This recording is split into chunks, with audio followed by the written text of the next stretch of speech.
Nang mabalitang magnitude 6.9 na lindol sa Cebu noong September 30, hindi na nag-atubili si Glennis na gumawa ng hakbang para maging handa sakaling maranasan ng ganun kalakas na lindol. Sa condominium siya nakatira. So na-realize ko na anytime pwedeng lumindol, lalo na sa Metro Manila. Kaya it's better na prepared para in case of emergency, alam mo kung ano yung kukunin. Inunti-unti niyang binuo ang sariling go bag na magagamit sa kahit anong sakuna. Since po nakatira po ako sa Metro Manila at sa condo po, syempre kabado po. Pero ayun, parang iniisip ko na lang na dapat ready na lang. Hindi naman mawawala yung panic, pero at least alam mo na kung ano yung kukunin mo just in case. Ang laman ng kanyang go bag mula sa first aid at hygiene kits, ready to eat food, tubig, whistle, flashlight, ekstrang damit, kahit lubid, meron. Andito na yung good for 3 days. Sana good for 3 days siya. Siyempre number 1, itong emergency kit na may kasama na rin first aid kit. Medicine, nandito na rin. Yan po. And then food, water. Ang extra cash at important documents nakaimpake na rin sa go bag. Ayon sa isang emergency management expert, tama ang ginagawa ni Glennis.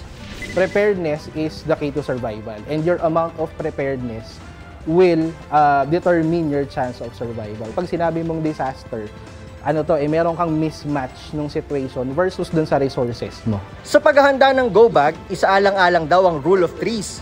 3 minutes na walang hangin ay maaari kang mamatay. 3 days na walang tubig, hindi na makakasurvive. At 3 weeks na walang pagkain ay maaari mo ring ikamatay. Kaya mga gamit na nasa go bag, pang 72 hours dapat. Normally po, ang pag dumating ang isang disaster, hindi ka agad dadating yung tulong sa atin kasi magpaplano pa yan. Sa gitna ng oras na yon, within 72 hours, maaring walang tumulong sa atin. Okay?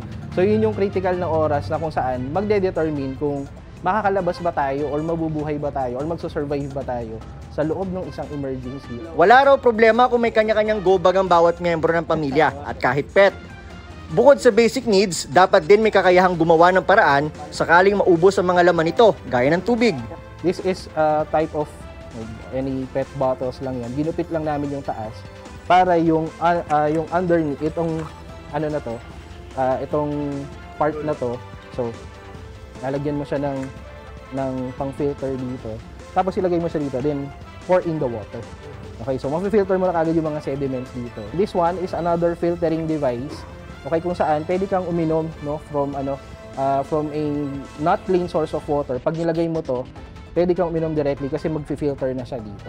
Kung madadaga na ng debris, may paraan daw ng pagtawag ng tulong. SOS, that's sa sounds natin, pwede naman, that's 3 long sounds. Okay, tapos 3 short, letter O. And then 3 long ulit. Then paulit-ulit lang yon. S-O, S-O, S-O, ganun lang yon. Okay, so alam nila yon pagka ganun yung pattern. Lamang naman talaga ang may alam at handa sa mga panahon ng kalamidad. Hindi man natin alam kung kailan tatama ang mga sakuna, at least alam naman natin ang dapat gawin sakali mang dumating ang mga hindi inaasahan. Para sa GMA Integrated News, ako si Nico Wahe, ang inyong saksi. Mga kapuso, maging una sa saksi. Mag-subscribe sa GMA Integrated News sa YouTube para sa iba't ibang balita.